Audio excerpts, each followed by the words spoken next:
compounding interest or compounding growth is what really underpins my view, any sort of strategy that you should look at. And what it means in basic terms is that, and using Tony's example, you have a property worth X today, it grows by a percentage in year 1, for example.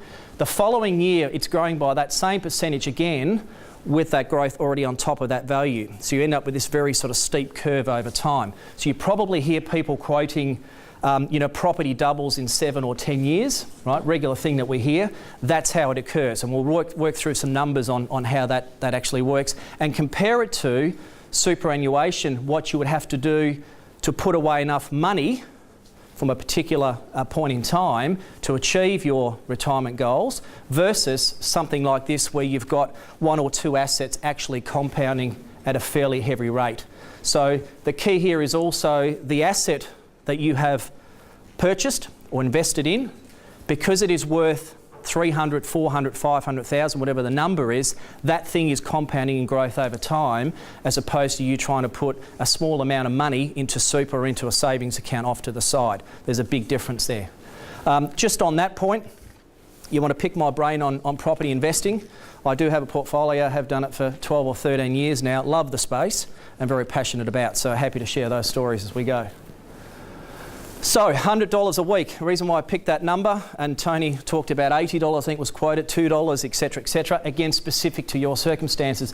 The $100 a week mark, there's a little bit of science behind it, and the science is clients, if you look at it, again, a cross-section of who we've got and what we've done over the years, that's kind of the number that seems to pop up more often than others, okay, in terms of what clients possibly need to put aside per week to get into something significant in terms of a investment property and getting that compounding effect.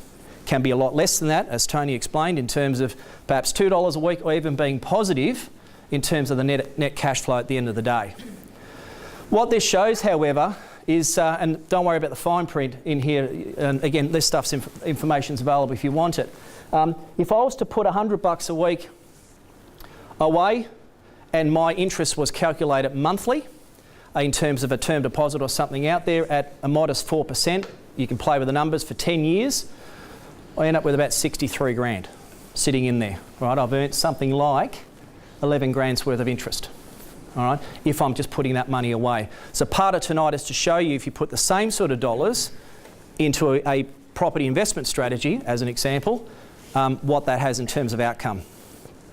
So as an example of that, and Tony's covered it, don't worry about the numbers on that side, the property value, if you start off with something, say, in the 400s, at a modest 5% growth, so Tony talked about Gisborne being 7, if you average that for the last X amount of years. We work on modest numbers that are typically sort of 3 to 5%, be conservative.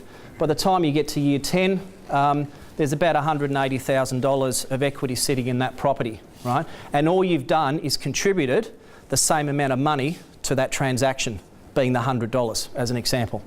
Okay, everyone understand that? Yeah? A lot of nod.